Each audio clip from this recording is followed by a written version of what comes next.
Hi, Jim of Shiloh Kahal.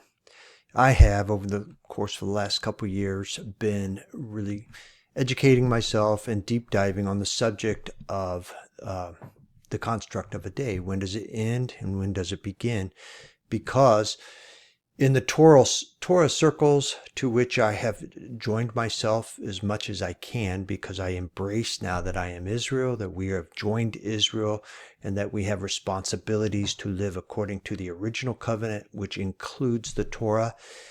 And even though I am cultures and centuries removed from those days in the lands of Judea and the times of Messiah and Israel, I am now compelled to try to figure it out and figure out how Torah is to be lived in my life. Well, in the course of that is the idea of keeping Sabbaths and how do we keep Sabbaths.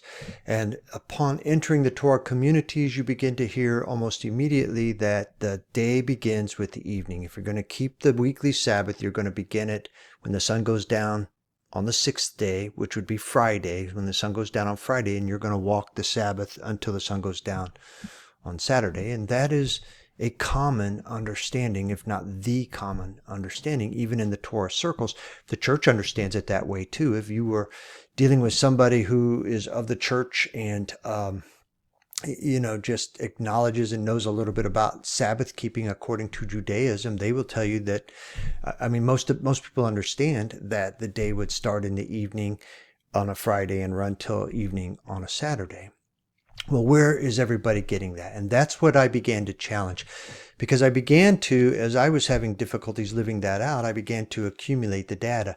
Why? What are the evidences? Where are you getting this from Scripture that's telling us that we are to keep the day beginning with the evening? Well, I have accumulated all that I could find of the various passages that are supposed to affirm that reckoning of a day. But as I have tested them, and I have, none of them have withheld or withstood testing. None of them are affirming an evening to evening reckoning of a day. Rather, they all not only affirm, they demand a sun up, sunrise reckoning of a day, sunrise to sunrise reckoning of a day. They not only affirm it, they demand it. And I'm going to demonstrate that for you here using Passover. I'm going to first point out Passover and how it's constructed in Exodus and then also in Leviticus, because these are the two primary passages used for the argument of an evening to evening day. Even though they do not support that, they support a sunrise to sunrise day and demand it. So I'm going to explain that to you. And then I'm going to show you the impossibility of it on a timeline. I've got the 13th, 14th, and 15th days put together. I'll show it to you when I get there. I'm just going to show you how it's impossible that you can have an evening to evening reckoning of a day and keep Passover as we are commanded to keep Passover.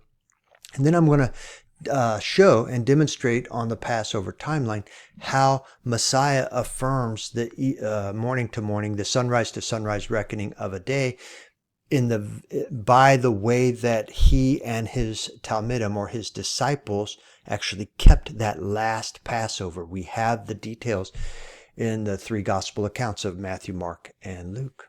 So with that, let me get started. Okay, so here we are in Exodus 12, and the passage is related to the Passover and the keeping of the Passover and the festival of Matzah, which is the Feast of Unleavened Bread.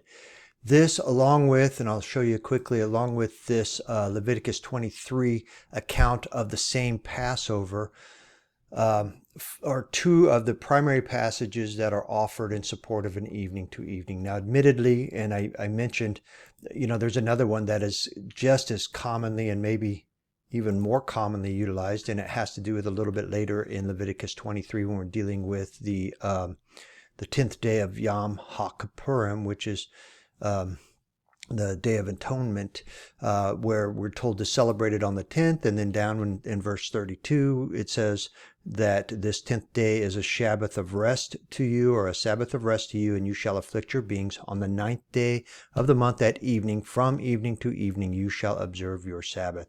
Well, this account, along with the Exodus and even to a lesser degree the Leviticus account of Passover, are the primary passages you will hear over and over again, along with the creation account. But all of that I have dealt with. I have some videos that I've entitled something like Dilemma of the Yom Kippurim,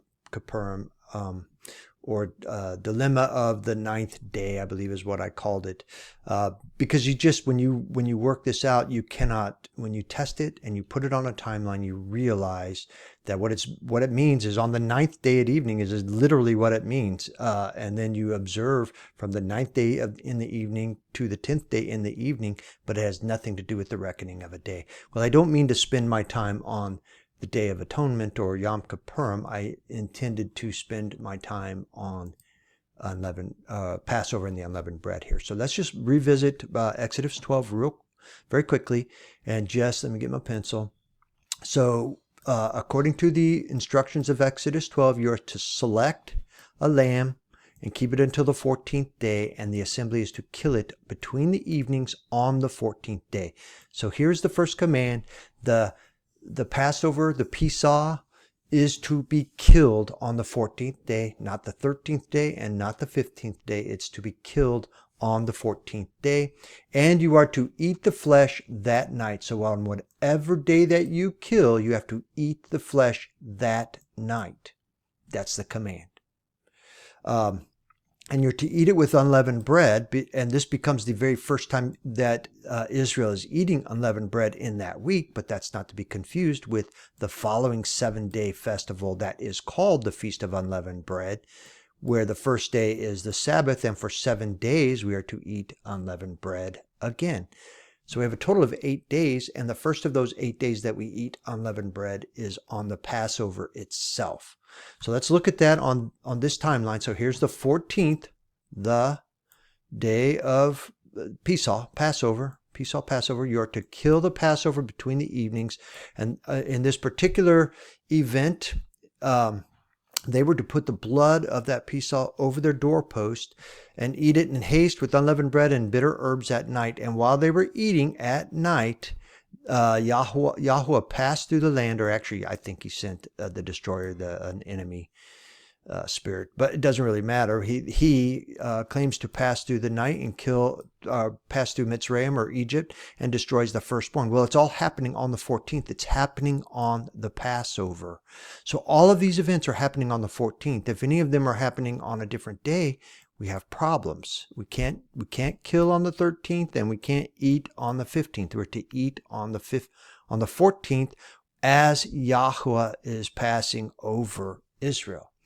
And that is represented once again in Leviticus 23 here. Let me get a pencil going again, where they tell us in the first month, on the 14th day between the evenings, it's the Pesach to the Lord, to Yahweh, and you are to kill it between the evenings. And then you are to eat it at night with unleavened bread and bitter herbs. No question, you are to kill it on the 14th, not the 13th, and you're not to eat it on the 15th. It goes on to say in Leviticus 23 that on the 15th day of the month, this is the festival of Matzah to Yahweh, which is the festival or the feast of unleavened bread. It's a 7-day festival that goes along with the first day here that we ate unleavened bread, or that Israel ate unleavened bread, the first, which would be Passover. Then you add to it the 7 days of eating unleavened bread during the festival of unleavened bread, and you have 8 days of eating unleavened bread. And then Leviticus tells us that first day of this feast is a Sabbath, and the 7th day of the feast is a Sabbath. And let's look at this on the timeline. Here is the 14th. Leviticus says we are to, 14th being Pesach or Passover, and Leviticus says we are to kill the lamb before, or Israel was to kill the lamb between the evenings, and they were to eat the Pesach at night with unleavened bread, and destroying the remainder before morning. And then the very next day, the 15th, is to be reckoned at, or is the Feast of Unleavened Bread, the beginning of the Feast of Unleavened Bread, and it's a Sabbath. It's a Sabbath.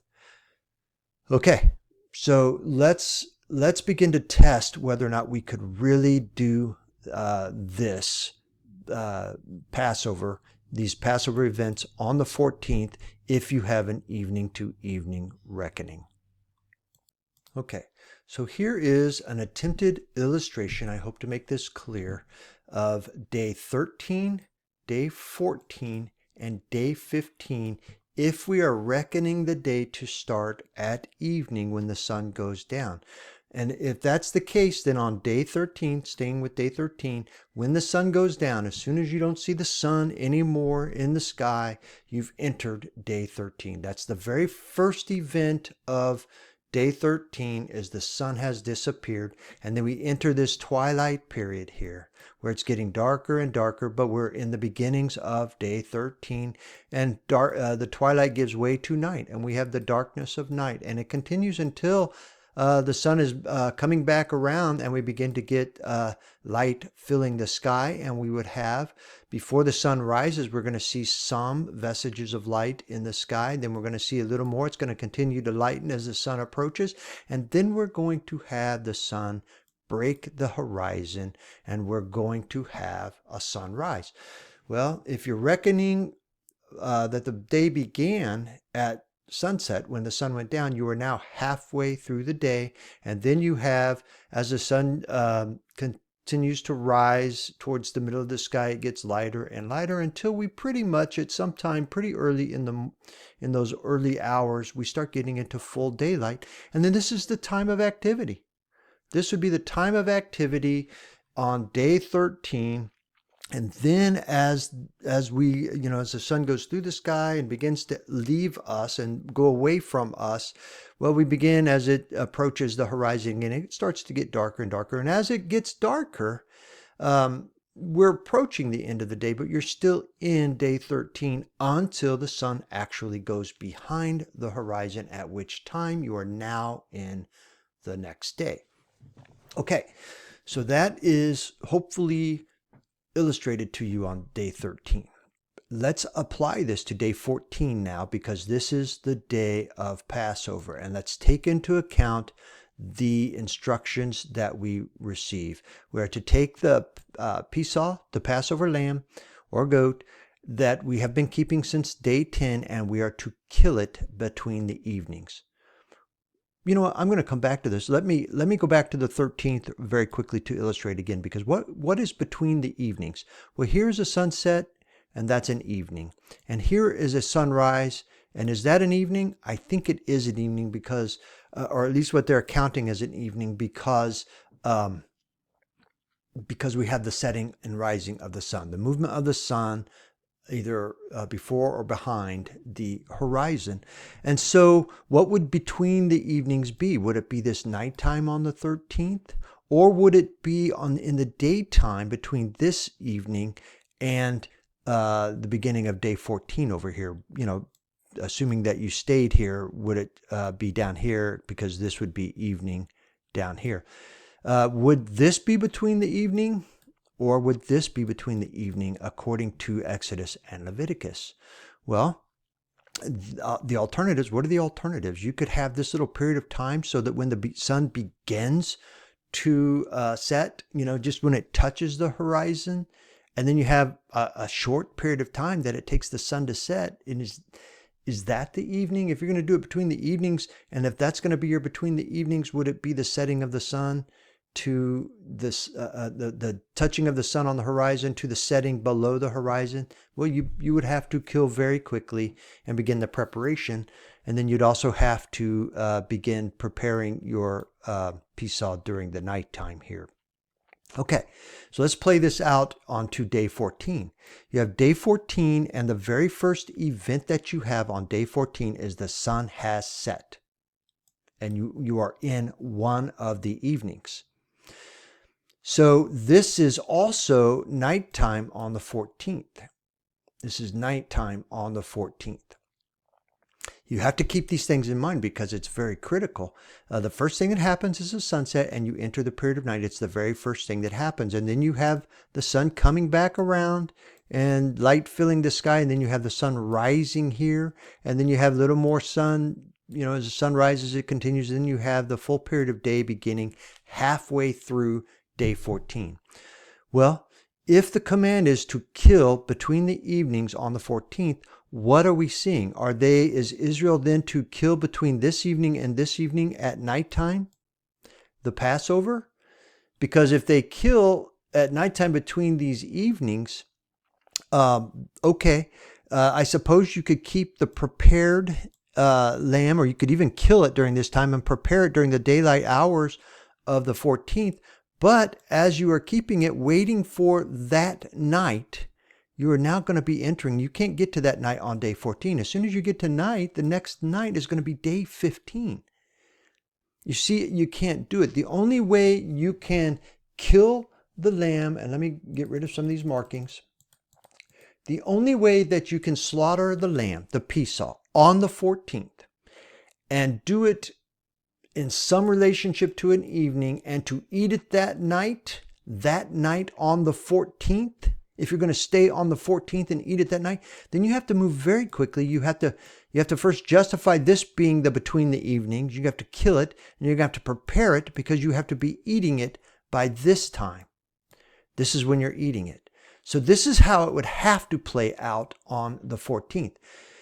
If you're going to eat it this night on the 14th, but you're going to actually kill the lamb, if this is not your, let me move it again, or delete some of these markings.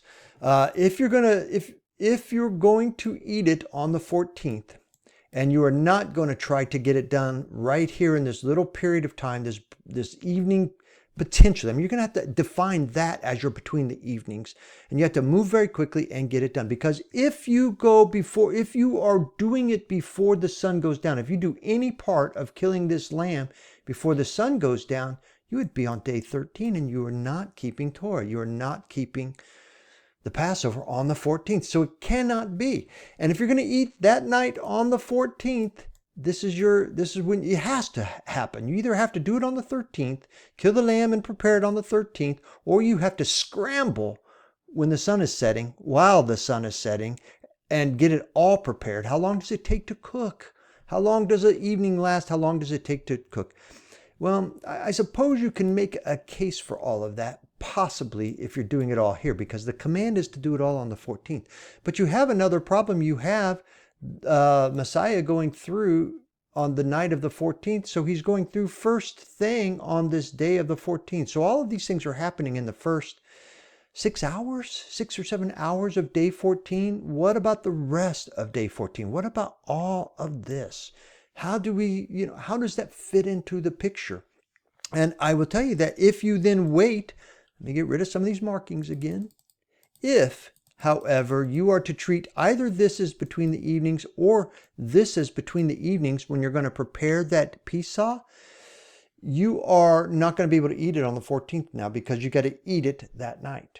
You have to eat it that night on the 14th. If you're going to prepare it here, then when you're eating it, you're actually eating it on the 15th. Now, I know I've heard people in the Torah communities explain this away, because they will use how some of the gospel accounts are commingling Passover with the Feast of Unleavened Bread, and suggesting that you can do that you can eat it on the 15th and it's all part of the same event. Well, it's just not that way in Exodus and Leviticus. And it's not even mandated to be that way if you would keep the day correctly. So I'm going to say, if you're trying to, Exodus 12, Leviticus 23 are working against an evening to evening. In fact, I'm going to say it demands that you can't do it, because you can't prepare you can't prepare the piece on the 13th, and you can't eat it on the 15th. You can't eat it here, and you can't prepare it here. And then what is all of this going to be for day 14? They haven't done anything on day 14. They either have to do all the preparatory work here between these times to eat it on the 15th, or they're killing on the 14th to eat on the 15th. All of these are problems. None of them meet the requirements of Torah. It makes it impossible. It demands a different reckoning of a day. Okay. Conversely, let's look at this and how harmonious it is if you will just take and keep and retain the commonsensical thing that you observe, and that is when the sun is coming up, you have a new day. Your day has begun, and it will run all day long until you reach the evening hours, and then things begin to wane and move away. You start packing it up, and then you go to rest to end the day, to start a new day all over again. Throughout life, that's how we see it. That's how we think of our day, and that's commonsensical. When you get to the creation account, that's exactly what I'm confident. I go to the videos where I've proved it out. I'm confident that Yahushua would get up, start his day with all of his daytime work and events, and then close it out in the evening. And then when the morning comes back around, he would start working again and have all of his daytime events. So commonsensically, it all seems that the day ought to start with the coming up of the sun. And not only is it commonsensical just by observance, it's also commonsensical just by looking at the days as they are to be observed in the Feast of Passover. Because if we are observing according to the sunrise to sunrise day, there is nothing we need to do. It's very clear. There's nothing we need to do on day 13. There's no work to do from the sun up through the evening. It's all done. But when day 14 comes around, which is the Passover, you got to get started, because here is the first evening, and the Pesach has to be killed between this evening and this evening. So the Passover lamb, the Pesach, needs to be killed during this period of time. This is the preparation day. Not the preparation night, it's the preparation day that we see referenced in the gospel accounts. So all of this is their preparation day, and when the time comes, when the evening comes, this is when you are to be sitting down to eat your Pesach meal. That night, as early as, once the sun goes down, but on into the night, you can keep eating it on into the night, and you are to eat it through the night. And if anything is left over, well, you need to be getting rid of it as it is coming up in the sun. And this would be the time, if you go back to the day that, the original, not the original, because Passover existed prior to them coming out of Egypt, but when they do come out of Egypt and he literally passes through the land, well, this is that night. They've prepared, they've put the blood over the doorpost, and then they're eating, and while they're eating, the angel of death goes through Mitzrayim or Egypt and kills the firstborn. And that's what they experience. And the very next day, in that time when they were coming out of Egypt, they needed to get rid of everything they needed. They needed to eat all of this in haste. Eat it all in haste, because they've got so much work to do to prepare and head out. Because this is the day. This next day is the first day of Matzah, the first day of the Feast of Unleavened Bread, when he brought them out of Egypt. This is the morning they're getting up and getting all their stuff together, and Egypt are giving them, they're basically sending them on their way. This is the first day that they're gathering together to journey on that day. The first day of Matzah, the first day of unleavened bread. And this absolutely just makes sense. It's harmonious. There is nothing to do with the Passover on the 15th. It's over on the 14th, according to this reckoning. And then you have a legitimate start of day 15 that has become, by the time of Israel, Leviticus 23, we now know this is the Sabbath day, a high Sabbath if you want to call it, but it's a Sabbath day where you are to do no servile work, only that which is preparatory for keeping the Sabbath festival and eating the unleavened bread. So, just to state it again very quickly, this is, let me get rid of all my markings here.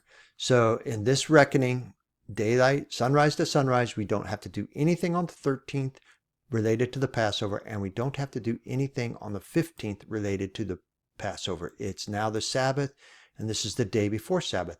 On the day of Sabbath, we got work to do. You got to go get your piece all together because you've been keeping it, and now you've got to slaughter it sometime between that evening And this evening down here, this evening, forgive me, this evening down here, you gotta prepare and slaughter your lamb.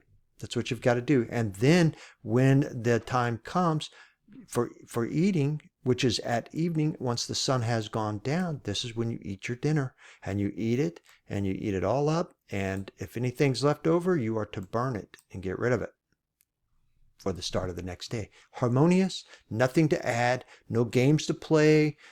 There are just no games to play.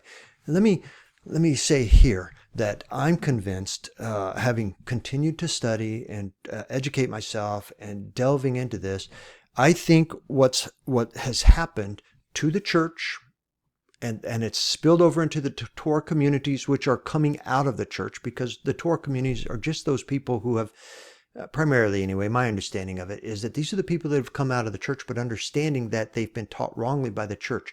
The whole approach of church is less about the Gentile church and so much more about the Gentiles having joined the original Kahal, the original church of Israel. And they understand that the church, the Gentiles, have joined Israel. And with that understanding, you begin to realize, as a Gentile having joined Israel, that you've joined their covenant, and that you now have obligations to the Torah that you did not know, and you've neglected all these years because you didn't know you needed to be doing something else with it. But now you begin, as you join the Torah communities, to start trying to figure it out. Centuries and centuries removed, and cultures were halfway around the world, completely different cultures. Nothing is similar from our culture to Israel's culture. So there's so much for us to figure out, and it's a process. It's not something that we get figured out immediately. All that we know is that it's our job to start figuring it out. So the point is that all of us are coming out of the church.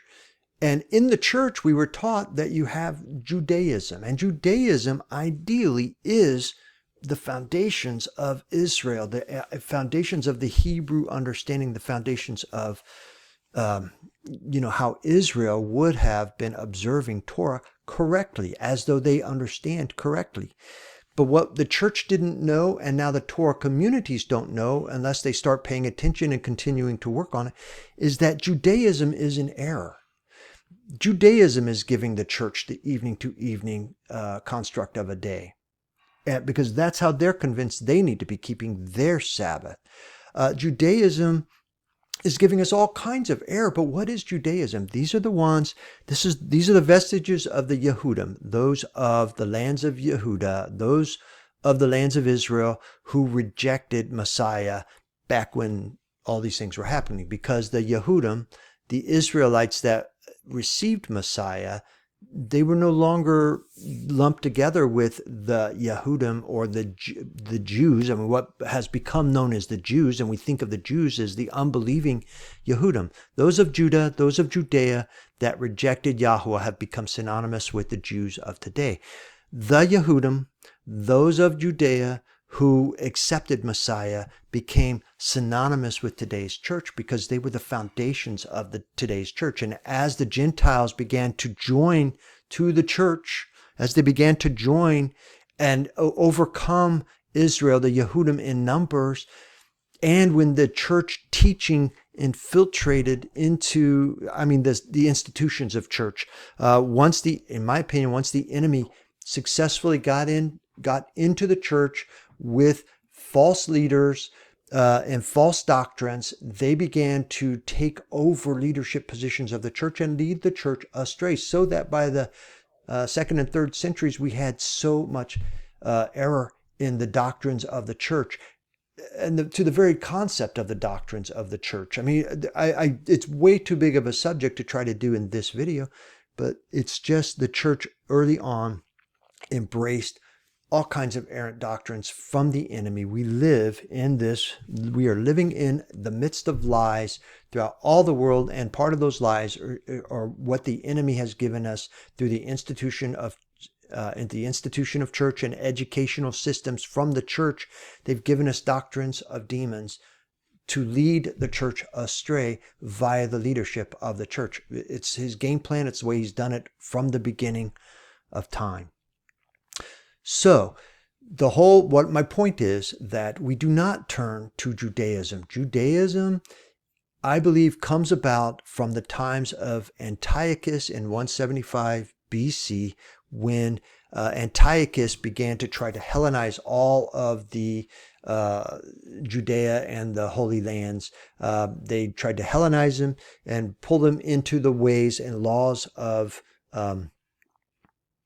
Greece, and he did that by ousting the last of the legitimate Zadokite priest, Onias III, who was, according to Second Maccabees, standing up and pushing back against Greece. So rather than, how Antiochus, when he came to power, dealt with him, he just removed him and replaced him with his brother, who was all about Hellenism. So even though Jason was a Zadokite, he was not brought into the position in the right way. He was appointed by a Greek king, and he immediately began to turn the ways of Judea to the ways of Greece. And that's when we got the Greek calendar, the Greek system, I believe.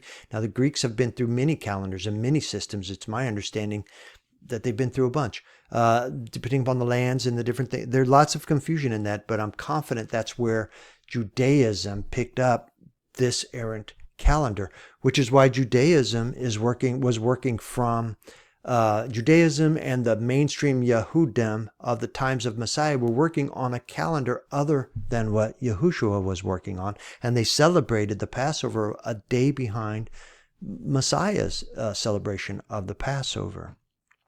Okay, so speaking of that, let's go to the events of the Passover to close this video out and show you how the actions of Messiah and his Talmidim, or his disciples, demonstrate the construct of the day and the reckoning of a day from morning, sunrise to sunrise, in that last, the events of that last Passover meal. Okay, so here are the events of the Passover week, which is the week of crucifixion and his resurrection, and it begins on the 14th. Day 3 of the week, according to the Zadok calendar, every year, all the time. Day 3 will be the 14th of the first month will always fall on day 3 of the week. And so the 14th then that comes about is the day of Pesach and Passover. And how do we know that Yahushua celebrated it on this day? Well, because the gospel accounts tell us that it was the first day of unleavened bread. And as I showed you, the first day, Passover was the first day of unleavened bread. Not the first day of the Feast of Unleavened Bread, but the first day that the Israelites were to eat unleavened bread with their Passover meal that occurred on the 14th. And so the day of unleavened bread came, which was the preparation day when the slaughter had to be made, when the Pesach had to be killed and had to be slaughtered on this day. So then they approached Yahushua, the Talmidim approached Yahushua. Yahushua, how do you want us to prepare for your Passover meal? And Yahushua gives them the instructions. Go into the town, you'll see a man, tell him that, approach him about using his upper room so that Messiah, I can come and celebrate the Passover with my Talmidim. And that's exactly what they did. They went into town, they found the man, and made arrangements for the Passover meal. And so this occurred all during this day. Can you make a case that, because if you're going to stay with this whole sunset to sunset and you have to, between the evenings, kill and prepare the lamb, well then ideally they would have been setting out to go find the upper room and start making arrangements. While everybody's ready to go to bed, they're going out into town and finding the guy and having the conversation with him about using his room to prepare for the Passover of Messiah. And then they come back and go to bed? Or do they end up spending all night preparing this? Because ultimately, if they were going to do the daylight hours, they would have had to do it in the daylight on the 14th. Unless they went and found all of this information out at night, they would have ended up having to do it on the 14th. But then by the time they're eating on day 15. It just doesn't work. Let's go back to the Passover timeline. So basically, this is all evidence that the day of unleavened bread has come, and it's a preparation day, not a preparation night. It's the day that they are preparing, and they need the length of the daylight to prepare, because they've had to approach Messiah, and then Messiah gives them the instructions, and they go out into the area, out into the place where the meal is going to be kept, and make arrangements with the owner of the place, and then they have to go kill the Pesah, then they have to roast the Pesah, open fire, and do all the things they've got to do. All of this takes the number of hours of a daylight, plus it's just commonsensical that that's what's happening, because then after they get done is evening night. Now, how, if we go back to this timeline, how would they do all of those events and then have the evening night coming, unless they were doing all these events on these days, which then makes them eating on the 15th? It can't be. So really, all of these events have to be happening on the 14th day. And then when evening came, they ate the Passover meal, which left them room in the night to go and leave the upper room for the Mount of Olives. So let's go back to our timeline starting at in the sunrise. So basically, what we just read is day 14 has come. The day of unleavened bread, the first day of unleavened bread, the first day they're going to eat unleavened bread. And they approach Messiah and say, Messiah, how do you want us to prepare the Pesah that we've been keeping, by inference, that we've been keeping? And he gives them instructions. So they're spending the early part of the day making arrangements for the upper room. And then they kill the Passover lamb, and they begin to prepare and roast the Passover lamb. All of this is happening. And then Messiah must have been doing other things during this point of the day, because it was later, as the time came and as evening came, that as evening came, let me get rid of some of these markings, that when evening and night came, that it came time to eat the Pesah meal. And this is what's taking place. Then they come in and they sit down to eat, and they have their supper, and they take their couple hours, as he teaches and shares with Talmidim, and then they leave and go out into the Mount of Olives. And that's where they're at when the soldiers and Judas Iscariot show up. And then for the rest of this night, they are, he's being taken before the leaders of Yehuda. And then by the time this is happening, by the time the light begins to show up in the sky, and the cocks are crowing, then he has finished with the leaders of Israel and is being led away during this time off to Pilate. And by this time, and by the time the sun's coming up, he's in front of Pilate on this day. So there you have it. I mean, the timeline of the Passover just simply supports a sunrise to sunrise construct of the day. So in summary, the day of Passover cannot exist with an evening to evening construct or reckoning of a day. It really needs, for all of the events to occur on the 14th, it needs a sunrise to sunrise reckoning of a day. And then all things become possible without any gymnastics, without any playing games or explaining anything away. It just simply works. Evidence that the correct reckoning of a day is sunrise to sunrise, with the coming up of the sun to the coming up of the sun. Well, thank you. If you think this video has been of value, then please like, share, and subscribe. Thank you, and may you be Baruch.